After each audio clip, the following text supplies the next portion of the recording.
ជាសាវកនៃព្រះសម្មាសម្ពុទ្ធដែលបួសសាវកនោះប្រតិបត្តិសពថ្ងៃបើដូច្នេះទេនិមន្តប្រសង់ដើម្បីចាត់ចែងនៅតក្ខិណានុបទានឧទ្ទិសបុណ្យឧទ្ទិសទានទៅដល់លោកអ្នកដែលស្លាប់ទៅឲ្យលោកទទួលបាននៅរបស់ហូបពិសានិងបានទទួលនៅចំណែកបុណ្យផងហើយមួយផ្នែកទៀតលោកម្ចាស់ដើមបុណ្យនឹកសង្វេគខ្លួនឯងថាអោវ័យកាន់តែជារាកាន់តែចាស់កាន់តែវិវត្តទៅមុខជាលំដាប់ហើយបើដូច្នេះទេមានតែឆ្លៀតឱកាសបំពេញបុណ្យកុសលសម្រាប់ខ្លួនឯងផងហើយនៅក្នុងពេលល្ងាចរាត្រីនេះមានទាំងធម្មទានផងអមិសទានផងធម្មទានបានដល់ការសម្ដែងពធនមស្ការពយល់ធម៌រីឯអមិសទានបានដល់ការទទួលនៅគ្រឿងហូបពិសាទាំងឡាយទាំងពួងមានបបរនំបញ្ចុកបាយអីជាដើមដូច្នេះនៅក្នុងវេលាល្ងាចនេះឃើញថាមានទានពីរផ្នែកអមិសទាននិងធម្មទាន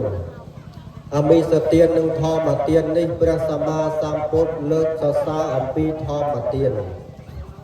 ធម្មទានគឺការបង្រៀនឲ្យសពសត្វឲ្យមនុស្សចេះធ្វើទានឲ្យមនុស្សចេះនិយាយស្ដីជាមួយចាស់ព្រឹទ្ធាចារ្យជាមួយនឹងព្រះសង្ឃកាលណាដែលបានស្ដាប់នៅធម្មទានបានស្ដាប់នៅពធចេះនិយាយចេះពោលពាក្យពីរោះពិសាជាមួយឪពុកម្ដាយចេះនិយាយពីរោះពិសាជាមួយតកលរៀមច្បងចេះនិយាយជាមួយនឹងព្រះសង្ឃដូច្នេះការដែលចេះនិយាយពោលពាក្យត្រឹមត្រូវពីរោះពិសាមានអត្ថន័យនេះក៏ឆ្លងកាត់ការស្ដាប់ការរៀនពីនាយមកដែរអញ្ចឹងពធទេសនាដែលអាត្មាភាពរតនីយកមកសម្ដែងនៅក្នុងវេលានេះគឺសម្ដែងសរសើរអំពីបុគ្គលអ្នកដែលមានប្រាជ្ញាធ្វើបុណ្យសន្តានបង្ការទុកឲ្យហើយនឹងកិច្ចឧទ្ទិសបុណ្យកុសលជូនទៅដល់លោកអ្នកដែលមានគុណដូច្នេះពធទេសនានិយាយអំពីគុណនិងកិច្ចឧទ្ទិសព្រមទាំងសេចក្តីជ្រះថ្លាសម្រាប់ខ្លួនឯងផ្ទាល់បើមានការគំឆ្កងមិនកំណត់ពាក្យពេចន៍លេចបង្កប់បីក៏សូមលោកតាលោកយាយញាតិញោមទាំងអស់អធិស្ឋានអភ័យទោសសំដោះប្រោសបលែដល់អាត្មាភាពដែលជាអ្នកសម្ដែងផងសូមប្រទានពរនិងសូមចំរានពរពុទ្ធបរិស័ទទាំងឡាយទាំងសពសត្វនៅក្នុងត្រៃភពទាំងអស់ជាពិសេសនៅក្នុងដែនចម្ពោះទ្វីបពលគឺទ្វីបដែលមានមនុស្សសាមញ្ញជនរស់នៅផងមានឧត្តមសាមញ្ញរស់នៅផងបានដល់ព្រះអរិយសង្ឃព្រះអរហន្តាកណាស្របព្រមទាំងបុគ្គលពុទ្ធជនសពសត្វទាំងអស់ដែលអាស្រ័យនៅលើដែនដីទាំងមូលនេះមួយទៀតលោកហៅថាចម្ពោះទ្វីបដូច្នេះយើងគេទាំងអស់គ្នាស្ថិតនៅក្នុងចម្ពោះទ្វីបទ្វីបមួយដែលរស់បានអាស្រ័យបានសុខសាន្តបានត្រូវតែឆ្លងកាត់នៅការរកនៅចំនួនជួញដូរនិងការប្រកបមុខរបរផ្សេងមានស្រែចម្ការច្បារដំណាំដាំដុះអីឡើងទៅទើបទទួលបាននៅផលនោះដើម្បីទ្រទ្រង់ជីវតន្ត្រីជីវភាពឲ្យឧត្តមថ្លៃថ្លានៅក្នុងសង្គមយើងវាខុសអំពីទ្វីបដទៃដូច្នេះនៅក្នុងចម្ពោះទ្វីបយើងនេះគឺមានការចិញ្ចឹមជីវិតលុះត្រាតែខំធ្វើស្រែធ្វើចម្ការរកធ្វើការងារផ្សេងទើបទទួលបាននូវលទ្ធផលចិញ្ចឹមជីវតន្ត្រីជីវិតរបស់ខ្លួនឲ្យរស់ប្រសើរឡើងទន្ទឹមនឹងនោះព្រះសម្មាសម្ពុទ្ធព្រះអង្គទ្រង់ត្រាស់សម្ដែងដើម្បីនឹងផ្ដាំទៅដល់សពសត្វថាទន្ទឹមនឹងការរកទ្រព្យសម្បត្តិបានហើយក៏បីចាត់ចែងចាត់ចាយចំណាយទ្រព្យឲ្យត្រូវទៅតាមក្បួនខ្នាតកំបីមានក្តីប្រមាទនៅក្នុងសន្តានលោកថាមានបុណ្យសន្តាន ធ្វើបន់នឹងមួយផ្នែកចិញ្ចឹមម៉ែឪមួយផ្នែកប្រពន្ធកូនមួយផ្នែកហើយខ្លួនឯងនឹងមួយផ្នែកនេះទ្រព្យសម្បត្តិដែលយើងរាប់បានមកហើយនោះក៏បីចាត់ចែងទៅតាមក្បួនខ្នាតដែលអាត្មាលើកឡើងអំបញ្ញមិញនេះឃើញថាមិនចេះឆ្លោះគ្នាមិនចេះខឹងគ្នាមិនចេះស្អប់គ្នាទេពីព្រោះបានចាត់ចែងទៅតាមក្បួនខ្នាតដែលព្រះសម្មាសម្ពុទ្ធព្រះអង្គទ្រង់ត្រាស់សម្ដែងផ្ដាំសពសត្វទាំងអស់អញ្ចឹងកិច្ចទាំងឡាយគូនឹងញាតិញោមស្ដាប់បានហើយថាបានលុយមកបានទ្រព្យមកធ្វើបុណ្យឥឡូវថ្ងៃហ្នឹងធ្វើបុណ្យត្រូវតាមក្បួនពុទ្ធដីកាឃើញទេត្រូវមាច់ត្រូវមកអត់មានខុសទេទី1ហើយដល់តែទី2នោះលោកម្ចាស់តាមបុណ្យបានទ្រព្យមកហើយនេះមិនទុកលុយកាក់ចោលហូបអំបិលហូបប្រហុកអង្គុយសង្កត់កាត់ទ្រុនក្តៅទេបានមហូបអីនឹងតំណក៏ហូបទៅដើម្បីចិញ្ចឹមជីវិតរបស់យើងទ្រទ្រង់ជីវិតរបស់យើងឲ្យមានកម្លាំងធ្វើការបន្តទៀតនឹងឃើញតែត្រូវទី2ហើយដល់ដល់ពេលទី3ចិញ្ចឹមម៉ែចិញ្ចឹមឪដែរត្រូវគួយទៀតទេម៉ែឪគឺមិនចោលតាណាទេនឹកឃើញគុណលោបការៈលោកអ្នកដ៏មានគុណកូនចៅប្រុសស្រីជួបបច្ច័យជូនខោអាវគ្រឿងប្រើប្រាស់ផ្សេងគឺថាត្រូវមាច់តែម្ដងនេះកិច្ចគឺថាធ្វើត្រូវតាមក្បួនតាមផ្នែកពុទ្ធដីកាហើយមកមួយទៀត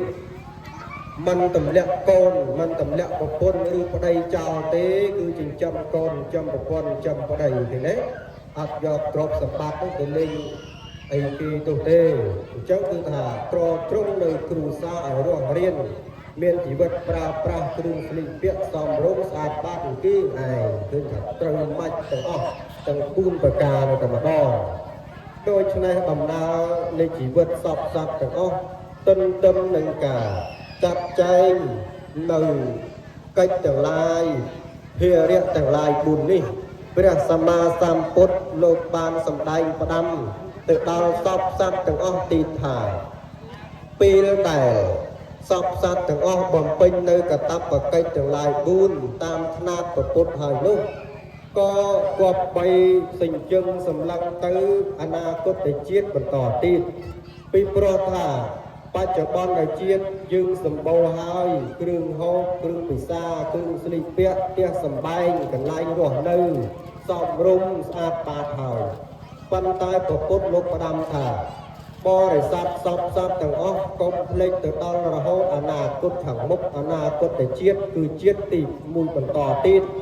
កុំភ្លេចធ្វើបុណ្យសន្តានរក្សាសិលមានមេត្តានិងភាវនានេះដើម្បីអីថាដើម្បីឲ្យមានទុនឲ្យមានទ្រព្យឲ្យមានកេរ្តិ៍ទៅហូតជាតិក្រោយទៀតហើយជុំបើអត់បានធ្វើបុណ្យវាស្មើនឹងអ្នកអត់បានសន្សំទ្រព្យវាស្មើនឹងអ្នកអត់បាន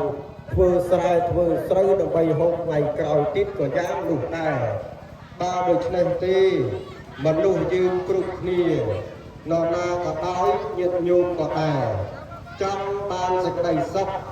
ហើយចង់មានទ្រព្យហើយចង់មានផ្ទះសម្បែងហើយចង់មានរបស់ហូបឆ្ងាញ់ហូបដែលគ្រឿងស្លៀកពាក់នោះស្អាតស្អាតអញ្ចឹងទៅអ្នកណាក៏ដោយក៏ចង់បាននៅរបស់ទាំងនោះដែរហើយអ្នកណាក៏ដោយយ៉ាងម៉េចអ្នកខ្លះឃើញដើរអត់មានខោផងអានោះយ៉ាងម៉េចញាតិញោមហើយអ្នកដែលដើរមិនមានខោស្លៀកមិនមានកន្លែងដេកត្រឹមត្រូវនោះលោកហៅថាអតីតជាតិឃ្លាតអំពីសន្តានបានប្រមាថធ្វើអំពើមិនស្អាតគឺមិនបានធ្វើបុណ្យមួយថ្ងៃដូច្នេះកម្មគឺអកុសលតែងចាត់ចែងបែងចែកឲ្យសត្វនោះទៅកើតកន្លែងនោះហើយបច្ចុប្បន្នញាតិញោមក៏ធ្លាប់ឃើញដែរថាខ្លះទៅសតិមិនគ្រប់គ្រាន់ដើរមិនមានភ្លើងស្រីពាក់គ្រប់គ្រាន់ទេហើយគ្រឿងហូបពិសាក៏ស្ទើរតែគ្មានថាមកពីអី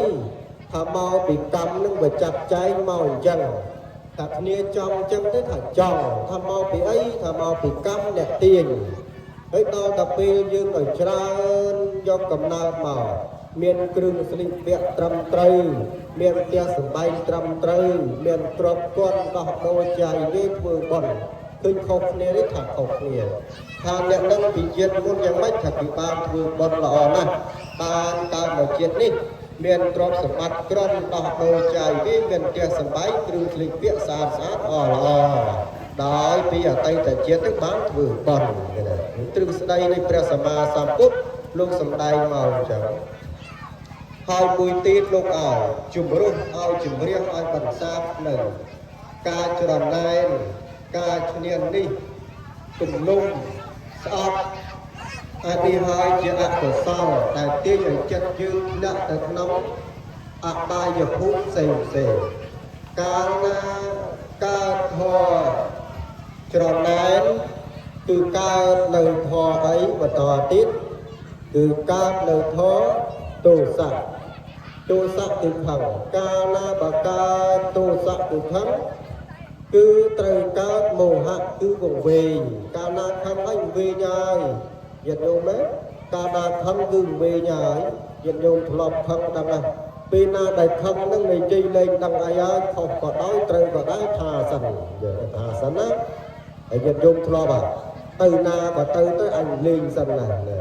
អញលេងសិនណាទៅណាក៏ទៅដូច្នេះ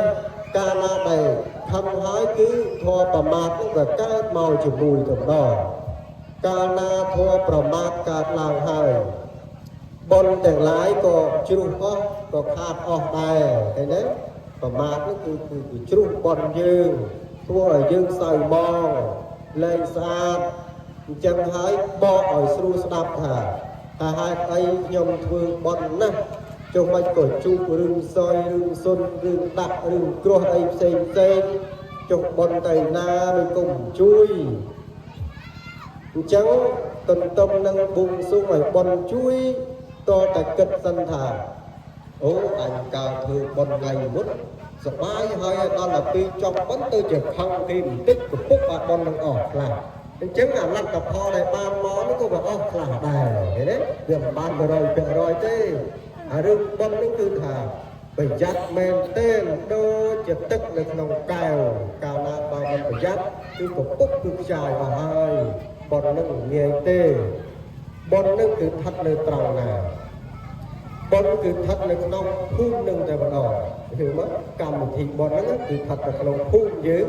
ភូមិដែលមានដួងច្រឹបនឹងតែម្ដងបុណ្យហ្នឹងមិននៅណាទេប៉ុន្តែបុណ្យដែលនៅផ្សេងក្រៅពីនឹងទៀតគឺបុណ្យស្ថិតនៅក្នុងចិត្តរបស់យើងនៅទាំងណាពិចារណាទៀតហើយចិត្តហើយនឹងបញ្ញាបើខុសគ្នាយ៉ាងម៉េចបញ្ញាគឺការពិចារណាអាខុសឬត្រូវរីឯចិត្តគឺជាសញ្ញាកំណត់សម្គាល់ដឹងថាល្វីងដឹងថាចត់ដឹងថាចិត្តដឹងថាឆ្ងាយដឹងថាល្អដឹងថាអាក្រក់អញ្ចឹងចិត្តនឹងគឺជាវិញ្ញាណចិត្តដោយចាស់លោកពូលថាពលឹង9 10អើយពូលមកសពគ្រប់មកវិញមកអញ្ចឹងមនុស្សយើងវាមានពលឹង9 10មែនហ្នឹងហើយញាតិញោមគិតបន្តិចតែជីវយើងក៏ពលឹងក៏វិញ្ញាណច្រមុះយើងក៏ពលឹងក៏វិញ្ញាណភ្នែកយើងក៏ពលឹងក៏វិញ្ញាណមាត់ពលឹងក៏វិញ្ញាណកាយក៏ពលឹងក៏វិញ្ញាណហើយវិញ្ញាណដល់ម៉េចគេមានតែ4ណាដីទឹកភ្លើងខ្យល់ទីជុំមិនក៏មានមកពីណាច្រើនម្ល៉េះញាតិញោមសិក្សាអំពីអភិធម្មលោកសម្ដែងអំពីសត្វវិញ្ញាណធានវិញ្ញាណជីវហាវិញ្ញាណអញ្ចឹងលោកដាតទាំងឡាយក៏មានវិញ្ញាណចុះបើដាតយើងស្លាប់ដាតចោលទៅពេលដែលយើងហូបអីទៅដឹងរសជាតិថាមិនដឹងបងឃើញថាបាត់វិញ្ញាណមួយឃើញទេហើយដល់តែពេលតិចខ្លងស្ដាប់អីលែងឮឃើញថាស្លាប់វិញ្ញាណមួយឃើញទេអញ្ចឹងយើងពលឹង9 10ហ្នឹងមិនបកកែទាំងអស់ទេគឺស្លាប់បដាស្លាប់បដាហើយស្ដាប់លែងទៅឮច្បាស់បានន័យថាពលឹងហ្នឹងវាចង់ស្លាប់មួយហើយគឺតិចហ្នឹងឯងតិចហ្នឹងស្លាប់ពលឹងមួយវិញ្ញាណមួយអញ្ចឹង9 10ហ្នឹងមិននៅទាំងអស់ទេហើយដល់ទៅពេលច្រមុះហ្នឹងអាក្អែកក៏ទទួលបានអាស្អុយក៏ទទួលបានដូចដល់ទៅពេលច្រមុះវាខូចទៅលែងដឹងក្លិនទាំងអស់ឬស្មើនឹងពលឹងរបស់យើងស្លាប់មួយទៀតឃើញទេស្លាប់មួយទៀតទេអញ្ចឹងពលឹងក្តីវិញ្ញាណក្តីនេះគឺថា đọc một bút nó từ ở phía tại bậc cái mạch cái mò mình bị môn máu cho ăn một cái mấy khăm bạc liệp tới đúng không và lời đi khai cho mò học hiền tập bia ấy và hơn đôi môn để cướp cái linh chung bị môn máu prai là lấy hình như nghe đấy chắc còn lăng cũng gặp bạn mùi tí đó mình là ngày mình nghe nhiều mất tập toán đấy nơi là bạn học bia lòng bia đó là bia này những bình nhiên mùi tiền đó là bia này mơ đây chứ bác việc mà nó bình nhiên là bao nhiêu slap mùi tiền đây chắc bọc một bút từ nơi tiền vâng này đó là bia cái cứ bình nhiên cái giờ bình nhiên đó cái giờ bao nhiêu vì môn máu tôi thả qua chơi mặt đông ấy mà ta chân sập cái lâu ấy lưng phay ra ai lưng tức ta bập ta lưng nhọ cày đấy không nghe trái đó vì môn mau nhận nhung loạt từ được sâu đăng này từ cài cho bao ấy lưng mặt thang ấy tu thử bằng ơi ta bạch chạy can thế đâu bạn lưng xa mơ mình đồn bồn đề bạn là ta cài cho bình nhiên nó bao nhiêu việc trốn tầng hai ai tiếp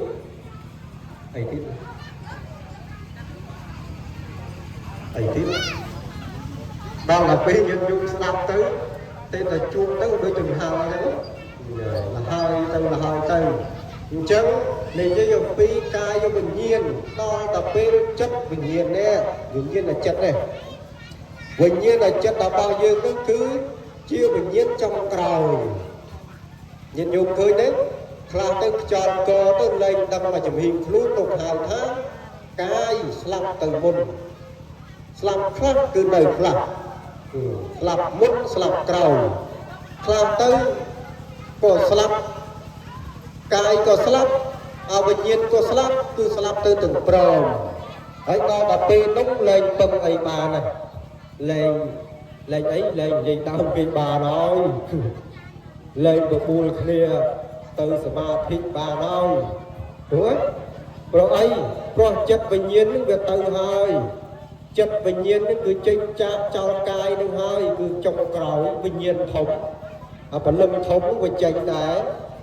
một là bóng chênh là bà lâm địch tàu tê đó là trong cái bà lâm thống chênh cứ chất là bình nhiên là chất chênh chạp bì riêng cài tới chạp bà đại sản thiết chạp cầm mặt mây bao tập bê chắp cầm nát mây tới nào hiện vô bắc tới nhà vinh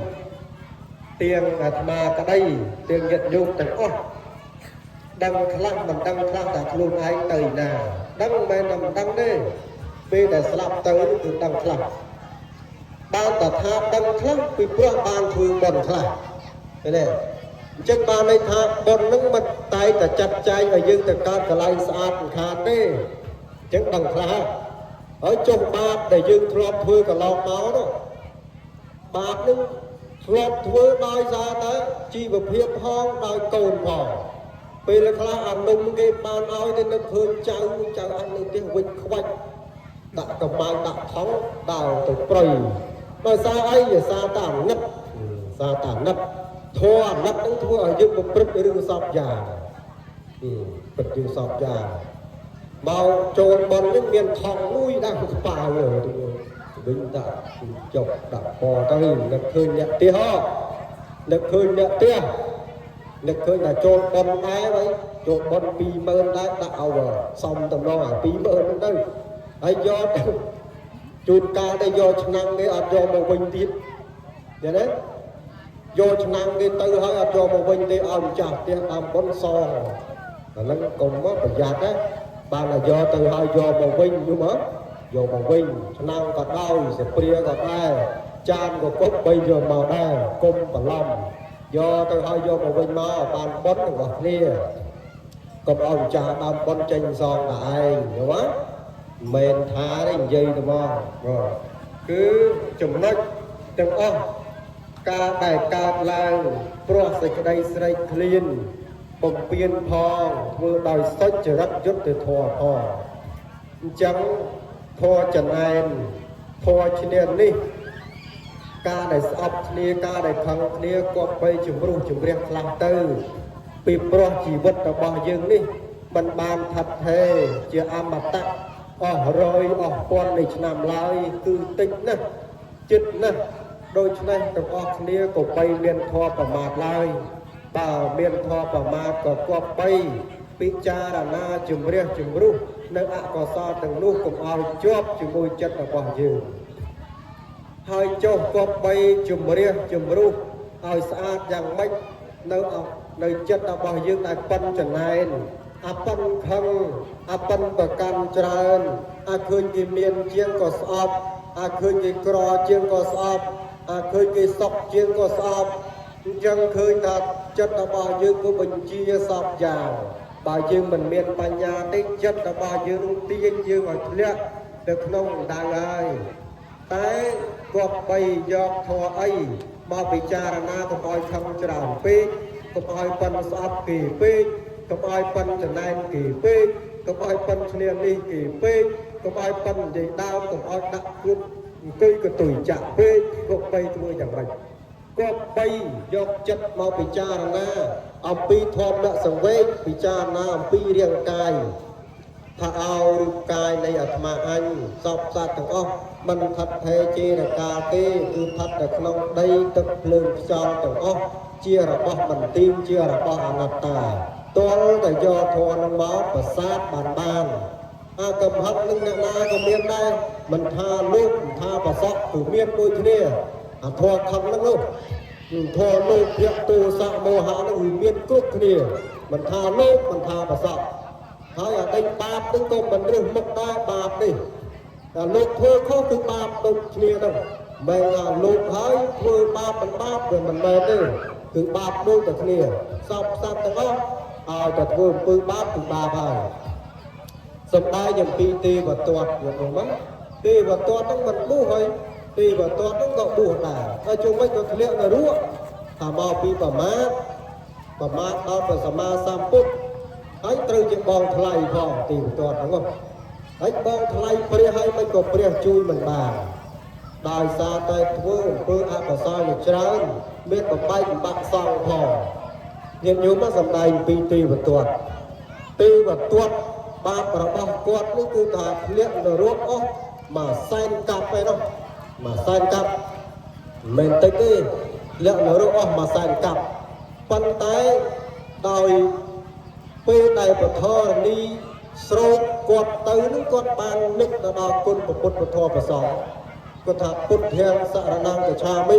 ធម្មំសរណង្កច្ឆាមិសង្ឃាំសរណង្កច្ឆាមិទេវទត្តពោលតែប៉ុណ្្នឹងការដែលអកុសលកម្មដែលធ្លាក់ទៅនរកមួយសែនកាប់នោះគឺកាត់អស់សល់តែមួយកាប់ទេសល់តែមួយផែននៅសល់តែមួយផែនដីនេះទេនេះកាត់បថយអញ្ចឹងបច្ចុប្បន្ននេះទេវទត្តគឺនៅរងកម្មនៅក្នុងឋាននរកមិនទាន់ចាប់កំណើតមកជាមនុស្សទេនេះដោយអំពើញុះញង់នេះអំពើញុះញង់នោះមិនធម្មតាទេគឺឲ្យគេឆ្លោះគ្នាឲ្យគេបែកបាក់គ្នាមានប្រសងជាដើមញុះញង់ឲ្យប្រសងឆ្លោះគ្នាបែកបាក់គ្នា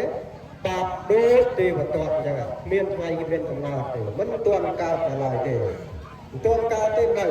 ទេវទត្តនេះប៉ុន្តែដោយអានិសង្សដែលគាត់បានពលរលឹកទៅដល់គុណនៃបរតនត្រ័យអំណះតទៅផែនដីនេះដល់ការកាប់ថ្មីទេវទត្តនឹងបានជាព្រះបច្ចេកពុទ្ធមួយអង្គដែរឃើញទេបានជាបច្ចេកពុទ្ធមួយអង្គដែរដោយគាត់បានពុទ្ធពធប្រសង្ឃជាទីពឹងហ្នឹងអញ្ចឹងឃើញថាបុណ្យហើយនៅបាបគឺចាត់ចែងបែងចែកផ្សេងគ្នាបាទលើករឿងមួយឲ្យបញ្ចប់ពធចូលពាក្យថាទេវតាមួយម៉ាត់តម្រងយល់ទេរឿងនេះនិយាយអំពីមរៈខ្លាពីរនាក់ម្នាក់ធ្វើបុណ្យម្នាក់ទៀតសម្លាប់តាសត្វទេតាំងពីក្មេងរហូតដល់ចាស់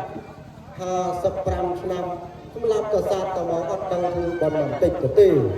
ហើយម្នាក់ទៀតធ្វើតែបុណ្យទេតាំងពីក្មេងហើយចឹងទៅមរៈខ្លាដែលជាអ្នកធ្វើបុណ្យនឹងបបួលសម្លាញ់យើធ្វើបុណ្យទៅបបួលដល់តែ3ដងបានធ្វើយល់ទេអ្នកសម្លាប់សត្វហ្នឹងបបួល3ដងបានធ្វើប៉ុន្តែ ពីដើមមិញគាត់សម្រាប់សត្វដាក់អន្ទាក់សត្វទាំងយប់ទាំងថ្ងៃទៅមកនេះដល់ទៅពេលបើរៀបថ្លើសំណុំពរទៅគាត់ឈប់អាពេលថ្ងៃក៏ប៉ុន្តែពេលរៀនត្រីក៏ដាក់អន្ទាក់ដែរឃើញទេអញ្ចឹងបានន័យថាគាត់ឈប់មកពេលនៅមកពេលនិយាយឲ្យឆាប់ចប់ញាតិញោមត្រឡប់ទៅផ្ទះវិញគឺថាពេលដែលគាត់ស្លាប់ទៅណាពេលដែលព្រាមស្លាប់ទៅពេលថ្ងៃគាត់ទទួលសោយនៅទីសេនាសនៈទឹកភូមិឋានទេវតាដល់តែពេលយប់គាត់ទទួលរងទុកលំពេងទៀតណៃណងចាក់គាត់ដល់គាត់ដឹកគាត់ឈឺខ្លោចសាឃើញទេមិនផ្សេងបាបផ្សេងមិនច្រឡំគ្នាទេគឺបែងចែកដាច់ចេញពីគ្នាអនុមោទនីញាតិញោមខ្លះគាត់ស្ដាប់បានញាតិញោមខ្លះក៏ស្ដាប់មិនបាន